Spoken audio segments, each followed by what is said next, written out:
الحمد للہ کفا وسلام علی عبادہ الذین اصطفیٰ اما بعد فقد قال اللہ تبارک و تعالی فی القرآن المجید والفرقان الحمید اعوذ باللہ من الشیطان الرجیم بسم اللہ الرحمن الرحیم لقد کان لکم فی رسول اللہ اسوۃ حسنہ صدق اللہ مولانا العظیم وقال رسول اللہ صلی اللہ تعالی علیہ وسلم الناس كلهم هالكون إلا العالمون والعالمون كلهم هالكون إلا العاملون والعاملون كلهم هالكون إلا المخلصون والمخلصون على خطر عظيم او کما قال علیہ الصلاۃ والسلام۔ محترم حضرات، سامعین کرام، اکابر ملت، بزرگان محترم، عزیزان گرامی، اللہ رب العزت کا بہت ہی بڑا فضل و کرم ہے، اس کا بہت ہی بڑا احسان و اکرام اور اس کی بہت ہی بڑی نوازش و مہربانی ہے کہ اللہ رب العزت نے ہمیں مسلمان بنایا، نعمت اسلام سے سرفراز فرمایا اور اپنی عبادت و ریاضت کرنے کی توفیق عطا فرمائی۔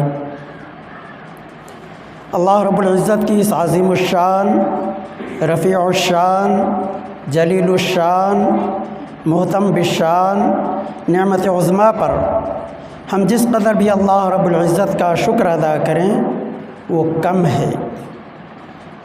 اللہ کا شکر ادا کرنا ممکن نہیں، لیکن اللہ کا شکر ادا کرنے کا حکم ہے، قرآن میں بھی ہے اور حدیث میں بھی ہے۔ قرآن نے اعلان کیا لئن شکرتم لازیدنکم، اگر تم میرا شکر ادا کرتے رہو گے تو میں اپنی نعمتوں میں اضافہ کرتا رہوں گا۔ اور حدیث میں اعلان ہوا، حضرت داؤد علیہ السلام کو فرمایا گیا اعملوا آل داؤد شکرا وقلیل من عبادی الشکور، یہ بھی قرآن کا اعلان ہے۔ اے آل داؤد،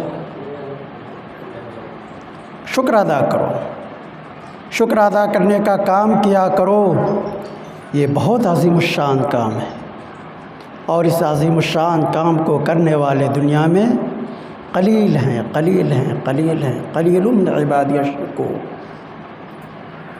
تو وہ قلیل جماعت جن کو شکر ادا کرنے کا حکم دیا گیا ہے، اس میں شامل ہونا یہ بھی کمال کی دلیل ہے۔ تو حضور اکرم رحمت عالم، سرور عالم، فخر دو عالم صلی اللہ تعالی علیہ وسلم پر نازل ہونے والا یہ کلام ہمیں سب کچھ دیتا ہے، سب کچھ بتاتا ہے، سب کچھ سکھاتا ہے۔ آپ صلی اللہ تعالی علیہ وسلم کی جو زندگی ہے، ہم اور آپ جانتے ہیں دونوں زندگی، جسمانی زندگی بھی ہے اور روحانی زندگی بھی ہے۔ جسمانی زندگی آپ جانتے ہیں کہ آپ صلی اللہ تعالیٰ علیہ وسلم کی ولادت باسعادت ہوئی، مکہ مکرمہ میں ہوئی، پھر آپ صلی اللہ تعالیٰ علیہ وسلم ہجرت فرما کر مدینہ منورہ تشریف لے گئے۔ 13 سالہ زندگی مکی زندگی کہلاتی ہے۔ اس کے بعد 10 سالہ جو زندگی ہے عشرہ کاملہ، وہ مدنی زندگی کہلاتی ہے۔ تو آپ صلی اللہ تعالیٰ علیہ وسلم کی مکی زندگی 13 سالہ ہے اور مدنی زندگی 10 سالہ ہے۔ یہ 13 اور 10 کو ملائیے تو 23 سال کا عرصہ مکمل ہوتا ہے۔ مجھے یہ حکم دیا گیا ہے، تمام اکابر شاہد ہیں، آپ کے سامنے اعلان ہوا، مجھ جیسے آدمی کو یہاں بٹھا کر کرسی پر یہ حکم دیا گیا اور اس بات پر مجبور کیا گیا کہ آپ کو سیرت کے عنوان سے خطاب کرنا ہے۔ آپ کو معلوم ہے کہ سیرت کا عنوان کتنا وسیع ہے، کتنا عریض ہے، کتنا فراخ ہے اور کتنا کشادہ ہے۔ 23 سال کے عرصے پر پھیلا ہوا ہے، اور اس کو بیان کرنے کے لیے جو وقت دیا گیا ہے آدھے گھنٹے کا اعلان۔ سمندر کو کوزے میں بند کرنا یہ تو معجزہ کا کام ہے، اور معجزہ پیش کرنا نبی کا کام ہے۔ میں نہ نبی ہوں نہ رسول ہوں، رسول کی امتی کا ایک فرد۔ تو مجھ سے بھی اس بات کی تمنا کی گئی ہے یا اس بات کا حکم دیا گیا ہے کہ میں ایک ایسا کارنامہ انجام دوں جس میں آپ صلی اللہ تعالیٰ علیہ وسلم کی پوری سیرت بھی آ جائے اور آدھے گھنٹے کے اندر وہ پوری سیرت سما جائے۔ تو ظاہر ہے کہ اکابر موجود ہیں ہمارے سامنے، یہ اگر دعا فرما دیں تو اللہ رب العزت مجھے یہ توفیق عطا فرمائے اور مجھ سے کچھ ایسی بات کہلوا دے جو ہمارے لیے بھی اور آپ سب کے لیے کار آمد ہو، نفع بخش ہو، فائدہ مند ہو اور سود مند ہو۔ تو ظاہر ہے ہم لوگوں نے جو پڑھا ہے اور پڑھایا ہے تو اس تمام کے تمام تعلیمات کو اگر تقسیم کریں تو 2 حصوں میں اس کو منقسم کر سکتے ہیں۔ ایک اصول و کلیات اور دوسرا حصہ فروع و جزیات۔ تو فروع اور جزیات تو بحر ناپیدا کنار ہے، بحر زخار ہے، البتہ اصول اور کلیات محدود ہیں اور معدود ہیں۔ فروع اور جزیات جو ہے وہ لامحدود ہیں، قیامت تک جتنے مسائل آتے رہیں گے، نئے نئے مسائل، یہ سائنس کا زمانہ ہے۔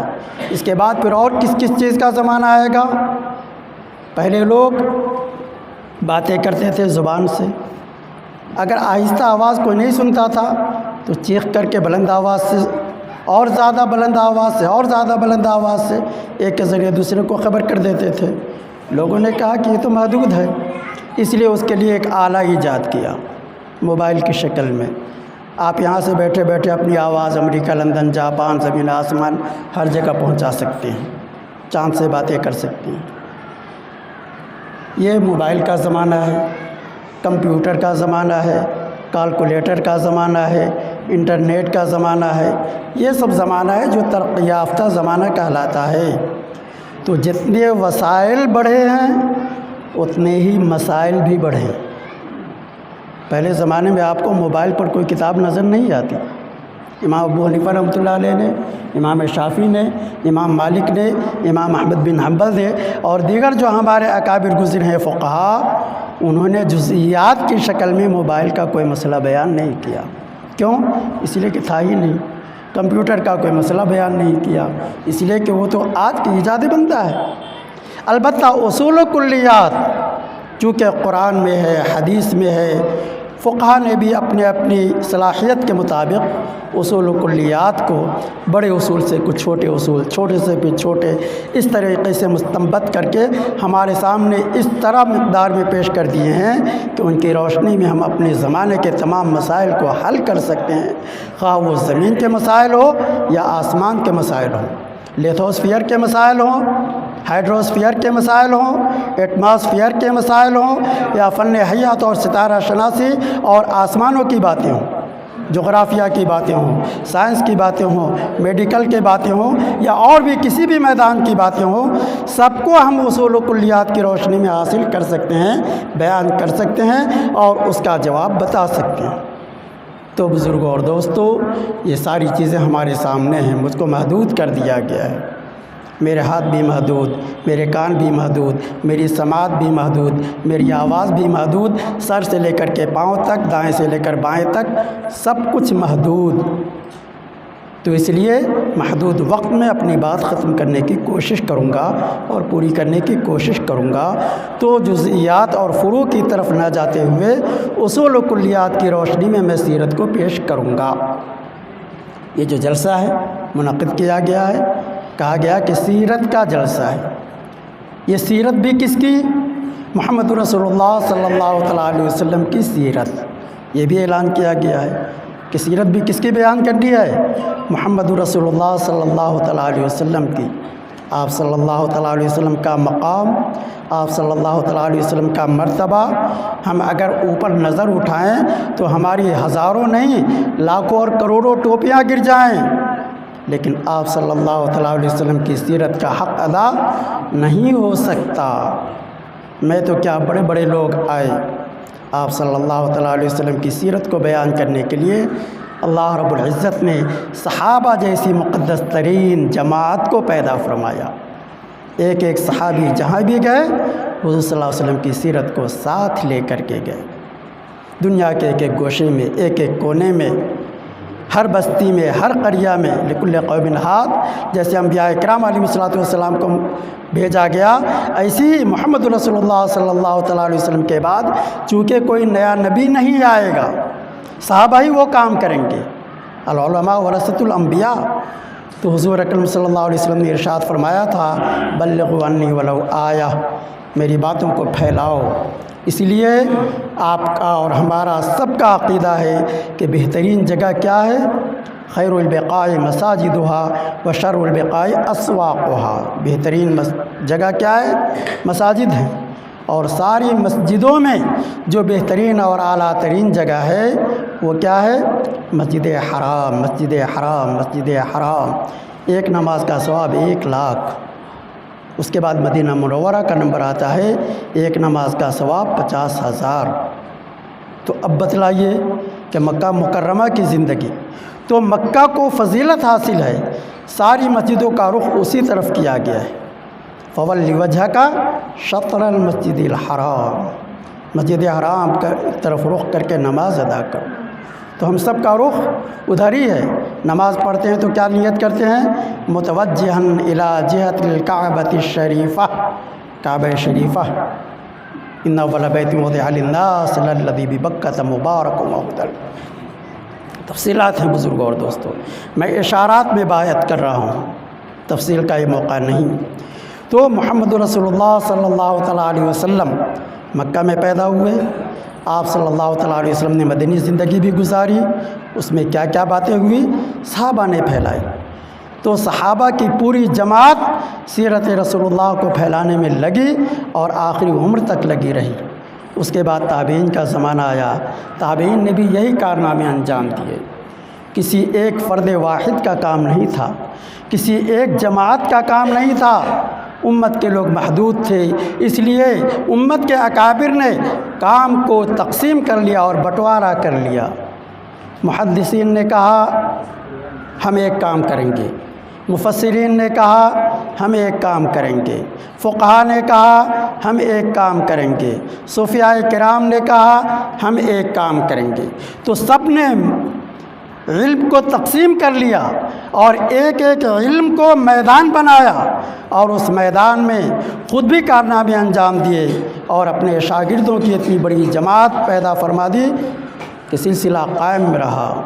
حضرت امام ابو حنیفہ رحمۃ اللہ علیہ نے 40 اجلہ اصحاب کو منتخب فرمایا تھا، اور ان سب کے ساتھ مل کر کے اصول اور فروع شریعہ کو مرتب کیا، مدون کیا، تدوین فقہ کا کام کیا۔ محدثین کی جماعت نے امام بخاری کو لے لیجئے اور تمام محدثین کو لے لیجئے، ان کے اکابر کو لے لیجئے، ان کے اصاغر کو لے لیجئے، اور ان کے بعد کے لوگوں کو لے لیجئے، سب نے ایک ایک کو لیا۔ پھر محدثین میں بھی کسی نے رجال کا کام کیا، کسی نے متون کا کام کیا، کسی نے حدیث کی تشریح و توضیح کا کارنامہ انجام دیا۔ یہ پورا کا پورا نظام تھا، انہوں نے تقسیم کیا۔ تو ہر کام کے لیے ایک ایک پوری جماعت ہے، اور پھر ان متون وغیرہ کو سمجھنے کے لیے جن وسائل کی ضرورت ہے علماء کرام جانتے ہیں، بے شمار ہے۔ بچہ جب حفظ کر کے فارغ ہوتا ہے، آتا ہے، نحو شروع کرتا ہے، وہیں سے شروع کرتا ہے، الکلمۃ لفظ وضع لمعنی مفرد، اور پھر وہاں سے کلام شروع ہو جاتا ہے۔ صرف کی بات آتی ہے، وہاں سے کام شروع ہو جاتا ہے۔ اشتقاق کی بات آتی ہے، وہاں سے کام شروع ہو جاتا ہے۔ نیچے سے لے کر کے اوپر تک ہفتم تک پڑھایا جاتا ہے، جس کو کیا کہا جاتا ہے؟ موقوف علیہ، یعنی آگے بڑھنے کا یہ موقوف ہے. یہاں تک اگر پہنچے تو آگے پڑھ سکتے ہیں، اگر یہاں تک نہیں پہنچے تو پیچھے جائیے. پہلے یہاں تک پہنچنے کا راہ ہموار کیجیے. یہاں کا راستہ آپ نے آسانی سے طے کر لیا، اب اس کے بعد آپ پڑھ سکتے ہیں حدیث کو. اس کے بعد آپ کو نظر آئے گا روح مصطفیٰ کیسا تھا، آپ صلی اللہ علیہ وسلم کی ادائیں کیسی تھی، آپ صلی اللہ علیہ وسلم کی زندگی کیسی تھی. آپ حدیث پڑھیں گے، بخاری شریف پڑھیں گے،